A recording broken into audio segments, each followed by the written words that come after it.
Forgive and forget. If you're like me and you were raised in a Christian household, I'm sure this is something that you heard a lot of times. It's one of the teachings that you get growing up from the Bible, one of, say, the many commandments in the Bibles that you're supposed to adhere to. Forgive and forget. Over the course of my lifetime, this is something that I don't necessarily agree with fully. At least I should say the second part of it, the forgetting part. My life journey has taught me different ways of understanding, forgiving, and forgetting, and that's kind of what I want to share with you today. From my earlier understanding growing up, forgive and forget was something that you had to do, kind of like a commandment. You should do this, you must do this to live in good standings. And the Christian upbringing has a lot of different shoulds, different commands that you have to adhere to, at least from my traditional Christian standing, so that you can secure your place in heaven in the afterlife. So we find ourselves having to follow these commandments for that very reason, so we can have a long life, everlasting life, and not end up in hellfire. So forgiving and forgetting becomes something, or it became for me something that I had to force myself to do. It made my relationship with things that had happened to me, or things I felt I had been wrong with, something that was hard for me to contemplate or hard for me to sit with. And it was just something that I just had to forgive the person or forgive whatever had happened and forget about it, almost as though it never occurred. And over the course of my life, I struggled with this. I tend to be a very emotional person who's very in touch with my feelings. So forgetting that something like that had happened when I can still feel the feelings within me, especially when I come into contact with the person or the circumstance that happened, was something that I really struggled with. And it wasn't until I was reading a book by, I think, Bert Harding, where he talks about forgiveness as letting go and explaining the word forgiveness as giving it way for it to go, giving it way for whatever happened for it to go. And I had to contemplate this a lot of times with different things that had happened in my life that I felt I was the victim of.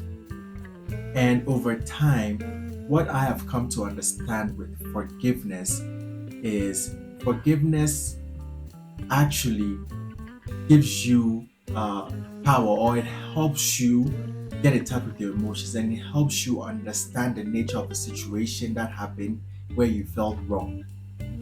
First of all, I want to say that where I currently stand is forgiveness may not necessarily always come with forgetting. Forgiving somebody or forgiving a situation doesn't mean you have to forget it, right? Because for me, forgetting it does a couple of things.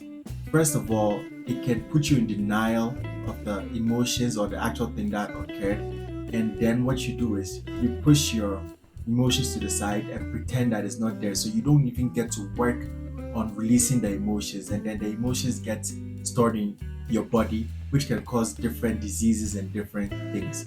So when you decide to forgive, right, you may actually it may actually be in your interest to remember whatever happened so you can use it as a learning opportunity.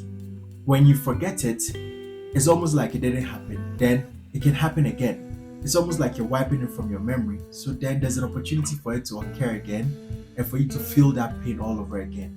For me personally, right now, I think it helps to at least be in some kind of awareness or remembrance of the thing, not holding on to it, but just being in recognition that something like this had happened. And for my life, for example, I'll just use an example where maybe I was in a disagreement with a friend, right? And I was so hurt in the beginning, and I felt like he had wronged me or something of that nature. And forgiving was very hard for me, especially when I was still of this mindset of forgive and forget. But when I came to understand that forgiveness is about letting go, I first had to ask myself, what is it that I'm letting go of? Am I letting go of the fact that it happened, which is the forgetting part? or am I letting go of the emotion that I'm currently feeling? The way I have learned to deal with it is first and foremost acknowledging the thing that happened, acknowledging the situation from your perspective, being true to yourself in terms of how you see what happened, right?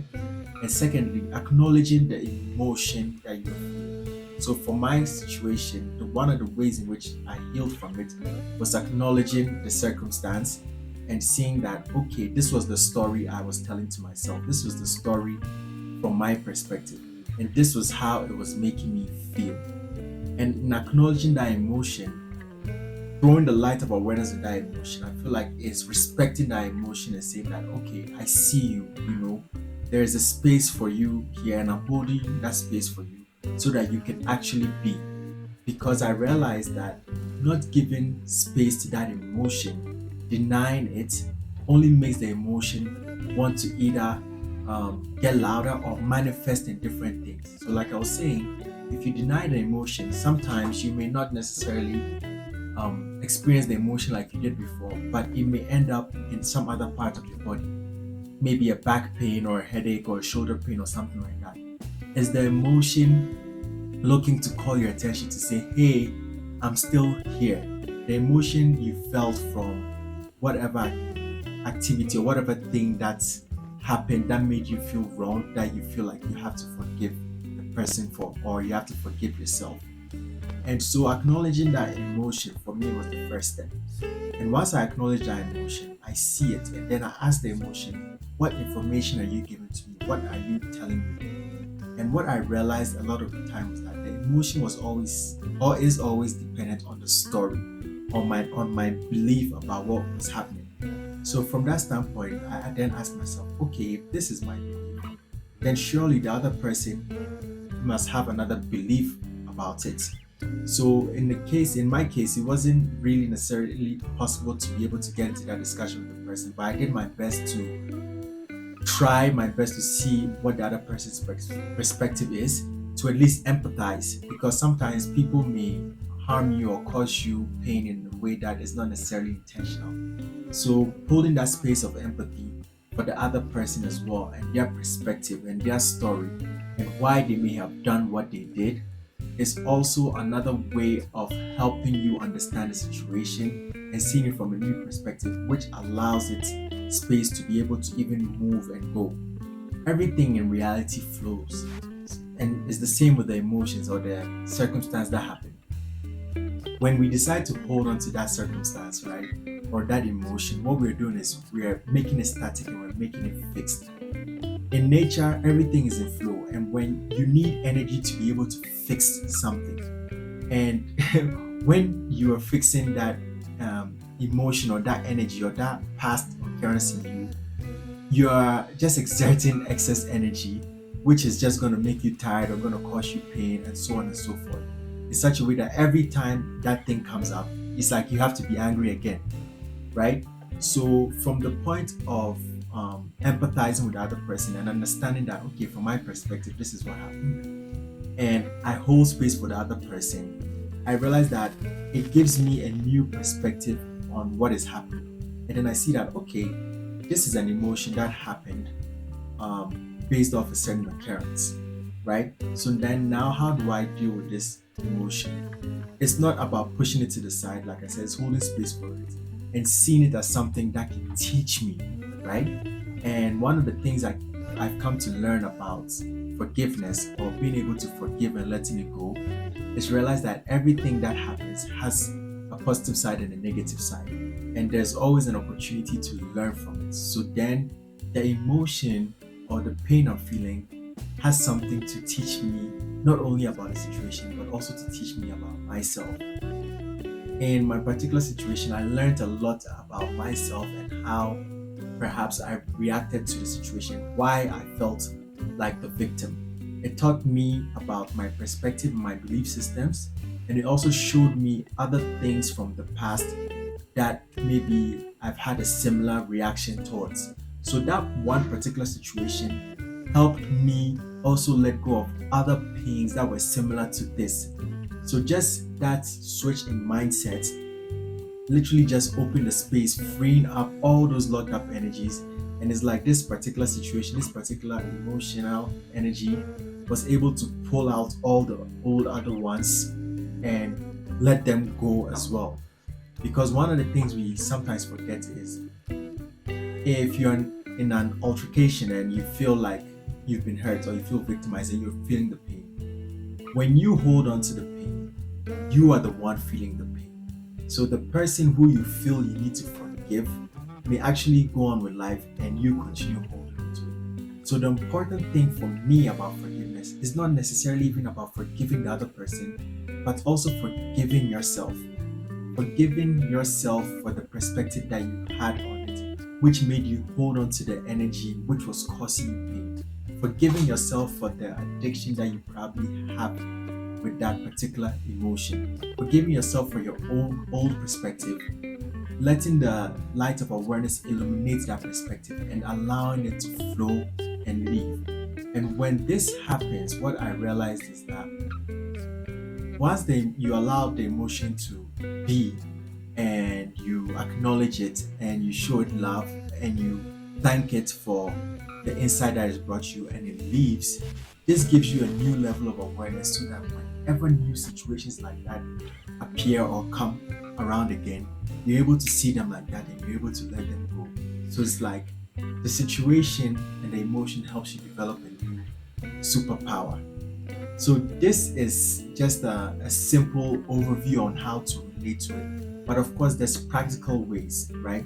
And some of the practical ways, like I said, is first and foremost, if you can catch it in the moment, or if you have the ability to step away from the emotion and then view it, it can help you see it for what it is or for how you are seeing it. And from that standpoint, peel the layers of it and learn from it. One thing that really helps with this is meditation, mindfulness, and awareness. These are all things that you cultivate on the daily. So, one of the practices for me in my life that helped me was I used to keep a journal, like a time journal, where maybe every 3 hours I would stop and say what kind of emotion I was feeling based on the time of the day. Just so maybe 9 a.m., 12 p.m., 3 p.m., 6 p.m., and 9 p.m. I would just record it in like an Excel sheet and say, I am feeling this way. That practice helped me become aware of my emotions. It helped me learn to put at least words to the different emotions. And sometimes what I realized was it also helped me be able to relate certain occurrences within these specific times to these different emotions. And I began to see patterns. And once I began to see the patterns, I was able to then separate myself from the emotions and see them so that whenever different emotions would arise, I could always see the emotion, see myself as awareness, viewing the emotion.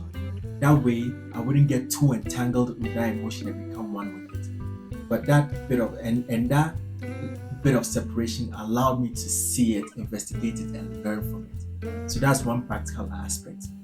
Another thing you can do is when you're in that feeling, you can probably write down the emotions you're feeling or the situation at hand. Say what you feel is happening to you, why you feel forgiveness needs to happen or forgiveness doesn't need to happen, who you think you need to forgive. Write all of that down. Write down the scenario on a piece of paper. Journal it. Sometimes writing your thoughts out and your feelings out helps you be able to see it if you can't do that activity normally just in your mind space because maybe you're not used to that practice. Writing down the story, this is very helpful.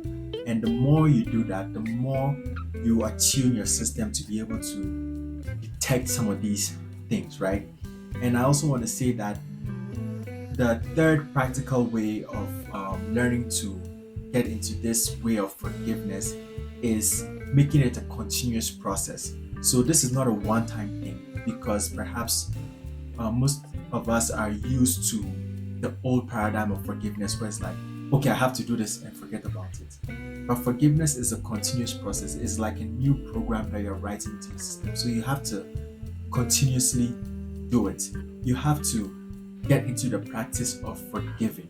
You have to get into the practice of letting go, right? So doing it maybe every so often when different things happen to you helps you get attuned to this new way of seeing forgiveness and understanding forgiveness. And you ultimately, in the end, for me, what I came to understand and what I came to see was that those people that I usually in the past used to see that I need to forgive them ended up being people that I became grateful for because they allowed me to see certain things about myself. They allowed me to learn certain things that in the end helped me and helped expand my consciousness into newer realizations. They helped me get into the new level of my being. So forgiveness is not something that can make that should make you feel limited or turn into a victim. You can transmute it into something that you can gain positive things out of. And I feel we're all in this world interacting with each other to help each other on our different journeys towards expansion of our realization into greater awareness. So I guess ultimately what I'm saying is that see forgiveness as an opportunity to become more, as an opportunity to learn, as an opportunity to advance in your being, or as an opportunity to learn more about yourself, to learn more about other people, as an opportunity to learn about your emotions. And once you're able to get into this new relationship with forgiveness, you realize that it becomes a healing process. It becomes something that even gives you an opportunity to heal. And it will not be something that's like you have to do because the Bible says so or because God sanctions it. And without that, you're not going to go to heaven or hell. It will become something that you yourself would want to do because it makes you feel lighter. It makes you feel more free. It makes you feel liberated. It makes you feel healthier, and it helps you understand people, empathize people, hold space for people, hold space for yourself, and it helps you live a more lighter life, a life that is more empathetic, a life that holds more space for people and more understanding for people. And by being that new version of yourself, you can even impact others as well. And it doesn't mean that every situation or every person that you forgive, you need to necessarily get back in a relationship with them. All situations differ. With some situations, when you let go and you forgive, it may be in your best interest to love from a distance. In some situations, you can find a way to reconcile. Every situation is dynamic. It's ultimately about going within, understanding yourself, understanding the emotion, the situation, and doing your best to see the positives of it and learning from it and becoming more and learning and becoming lighter so you can be free and let go of the anger and the pain that you're feeling. It's in your best interest, and I'm sharing this based on my personal experience. I hope it's been helpful to you. I hope it's giving you something to think about. I'd love to hear your thoughts and your comments in the comment section below. And if you enjoyed this, please like and subscribe and hit the notification icon for the next videos I release. Take care and have a wonderful day.